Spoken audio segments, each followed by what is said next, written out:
Today on WTF, we're showing you how to make a delicious keto tiramisu.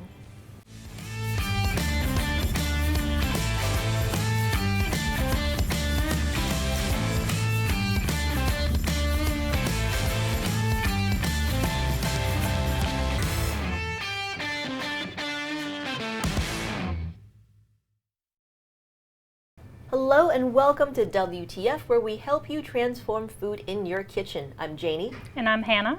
And today we're unveiling a brand new recipe for a keto tiramisu that I have to say is as good as any tiramisu that I've ever had.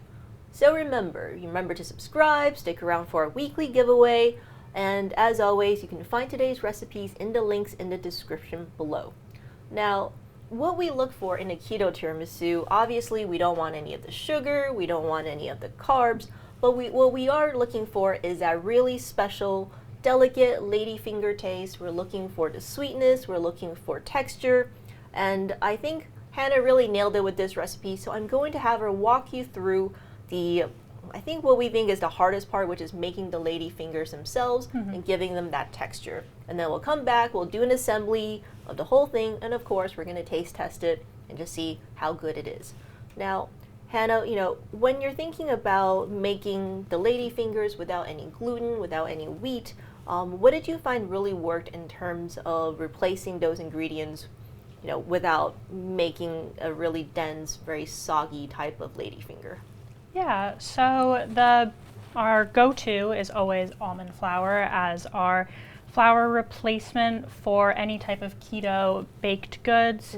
So we're having an almond flour base here, and then the other products that are really helping us out here with structure and giving us a little bit of rise on this ladyfinger is one, we are making an egg white meringue, and we're kind of stabilizing it and really backing up that structure with our VersaWhip as well. And then other than that, in our dry goods, we are using the I'm Free baking powder. This is really great because it's encapsulated and it's heat activated. So it's going to start working once it goes in the oven, which kind of just gives us a little bit more of a backup for giving us that rise that we're looking for, because this is a very delicate cookie and we're just looking for that nice structure overall. Yeah. So yeah, let's start walking through the recipe and we'll kind of talk about it as we go. Yeah, great. So the first thing you're going to want to do is just get your egg whites whipped. So we have 4 egg whites here, and we're just going to turn this on and let it go. Yep. So today we're using fresh egg whites and fresh egg yolks in this recipe. But because the recipe is very egg intensive, not just in the ladyfinger, but in the mascarpone mixture as well, that if you don't want to break up that many eggs and you look on the blog for the whole recipe, we do provide an alternative for you to use our egg white powder and egg yolk powder instead. So for people who don't want to end up with 6 extra egg whites that you have to freeze or save or throw out, this might be an alternative if you're concerned about that. So today we're doing fresh eggs, but you can find the egg powder substitutes on the links in the description below. Yep. That's just one additive step of just hydrating those powders before you're using them. And we can just go ahead and sprinkle in our VersaWhip. Yep. If you haven't worked with VersaWhip before, VersaWhip is a soy protein, and it's really good for creating a very stable meringue. So we have recipes for plant-based meringues using just the VersaWhip. But when we add it to the egg white powder itself, what you're creating is just that extra layer of stability. And we need that stability because there's no gluten in this particular recipe. So without something providing stability, it's gonna collapse, it's gonna be mushy, and it's not going to taste very good at all. Yeah. And while this is going, just let it do its thing. We can go ahead on our next step, which is just going to be combining our egg whites and our allulose that we're using as our sugar substitute. So no carbs, no calories. Allulose is great. So we just have 4 egg yolks here, and again, you can use egg yolk powder. Okay. All right, and how long is this going to whip for approximately? Probably just a couple minutes, maybe 3-4 minutes. Just until you see it turn white. It's going to have the nice stiff peaks we're looking for, like any other meringue. And we can just combine our allulose and egg whites, or egg yolks, excuse me. I know sometimes people ask, like, can I use sorbitol, xylitol, or any other alternative sweetener? I would say yes, but what we found is that we always turn to allulose because we find that it has the cleanest taste of the sugar substitutes that we've tried. It has like the best reaction in a lot of baking recipes. So I would recommend, going with the allulose unless you definitely have one that you want to use on your own, in which case you might find the recipe will come out a little bit different, but such as it is. And we do have some vanilla bean here as well. You of course can use vanilla extract if that's what you have on hand. I like the little spots that come out in the cookies, and I think this really gives a stronger taste, but extract works just as well. Yeah, but much better flavor with a fresh vanilla bean. Set this aside for a second, and we're just going to mix up our dry goods. So we have our almond flour, and I would really recommend sifting this first. I find almond flour does come out pretty clumpy from the bag, so you really want this to be fine. And we are using fine almond flour. Just as a note, I do find it gives the cookies a better texture when they come out of the oven. Yeah, and you'll see that if you're shopping for almond flour, fine almond flour has the word fine on the package. So if it doesn't have it, then it's probably not. But we do find that the extra fine almond flour has, for baking, a better texture. So look for that when you go shopping for it. And I just added some salt in there. I don't think I said that. And then we have the I'm Free baking powder. This does work with regular baking powder. I've tried both, but I do think this gives it just a little bit more lift. So again, it's about like, whenever we're working without gluten, it's about building volume, it's about building stability. So anything that gives those two characteristics will usually help the recipe. So in this case, the I'm Free baking powder and the VersaWhip. That's why these two ingredients are in here. Bump this up just a little bit, get it going. All right. All right. All right, so we have our egg whites all whipped now. You can see that we get a little peak there. It's clinging on. It's what we're looking for. And for this step, you're gonna wanna be super gentle with it. We're not trying to break the foam we just made. So what I find works best is to just go in turns, put a little bit of your dry goods in, and then a little bit of your egg yolks, and just go back and forth until you've made your batter. All right. Yeah, this is where I normally mess up in recipes because I tend to not have the patience to gently fold everything in, and I try to rush it. It's a bad habit, but like it's so important. I'm always like, oh, just put just a little bit extra just to make it go faster, and then it doesn't work. Sometimes you can't rush it. Do not rush this one. All right.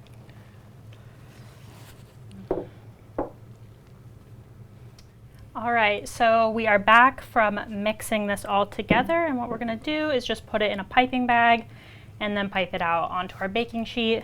And this is covered with parchment, butter, and then more almond flour. I find if you put it just on parchment, it does stick.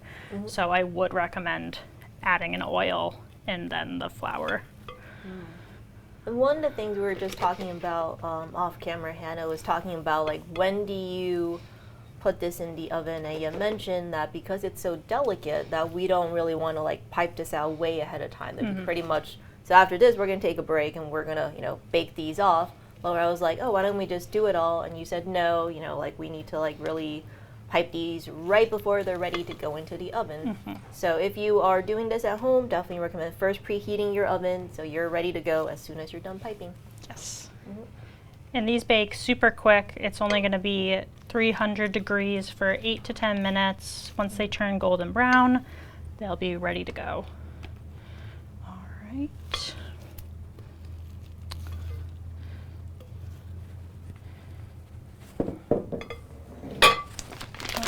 Okay. So I would also recommend cutting the tip just a little bit smaller than what you think you're going to want the size to be, because they do expand a little bit out. All right.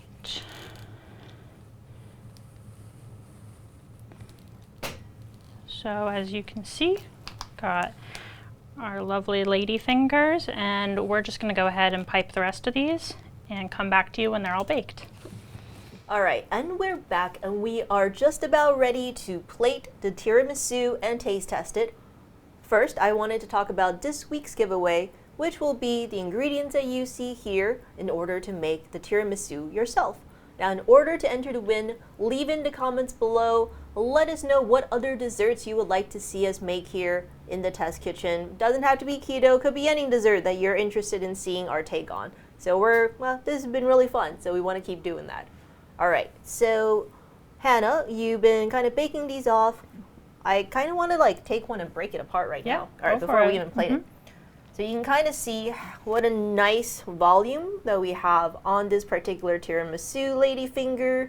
It's very soft. We're just going to break it off. You can kind of see great structure, a lot of volume, very, very soft.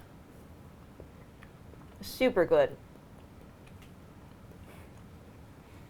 Yeah, I don't even think like I would call this, you know, like when you think keto stuff, I don't think I can really tell that it's not a regular flour one. So I'm excited to see this whole thing come together. All right, Hannah, what are we doing next? Yeah, so just like every other tiramisu recipe, we're going to be layering, starting off with our lady fingers. So of course you do this really in any size dish you'd like to do, or you could do it in a little personal size portion if you would like. So we're just going to go ahead and start this off.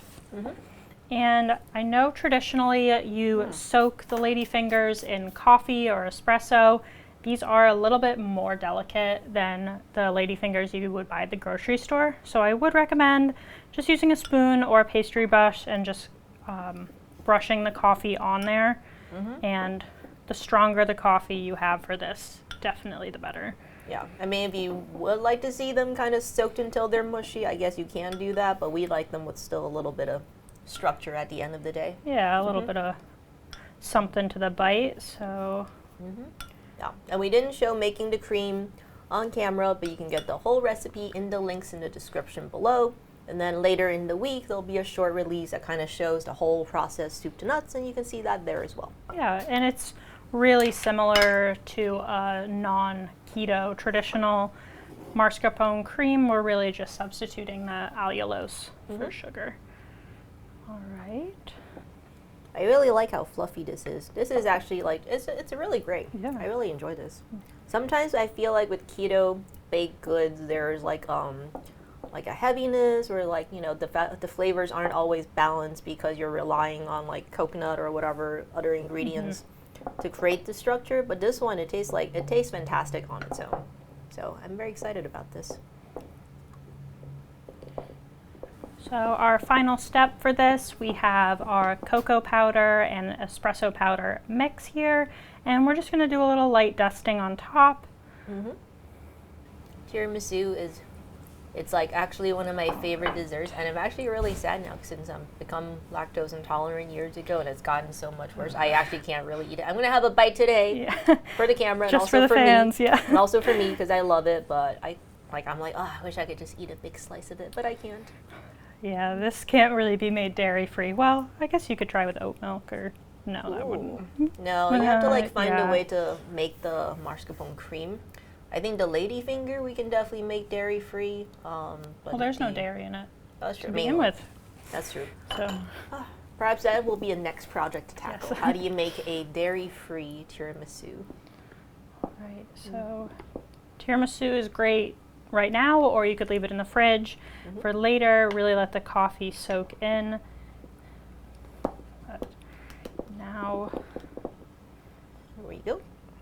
Slice. All right. All right. There you go. How awesome this looks. All right. You got some cream. You have your espresso, your cocoa, your ladyfingers. The ladyfingers, because we put the fresh vanilla in it, has a really great vanilla profile as well. So there's a lot of complexity to this, and it's really, really nice. So let me eat it. And we've also calculated out that it's only 2.5 grams of carbs per serving. So just so you all know, that's pretty darn low. Yeah, this is really nice. So because it's allulose, it's not like super duper sweet. So you get a lot of the flavors are coming through. Yep, you get the vanilla, I get the espresso, get the chocolate, get the coffee. So this is a really delicious dessert. You know, it's pretty easy to make, and it has a really, I think, just fantastic like taste, fantastic texture. We're really proud of this recipe, and we hope you like it as well. You can find the full recipe in the links in the description below. Remember to comment and enter to win the ingredients so you can make it yourself. And until next week, from here in the Modernist Pantry Test Kitchen, I'm Janie. And I'm Hannah.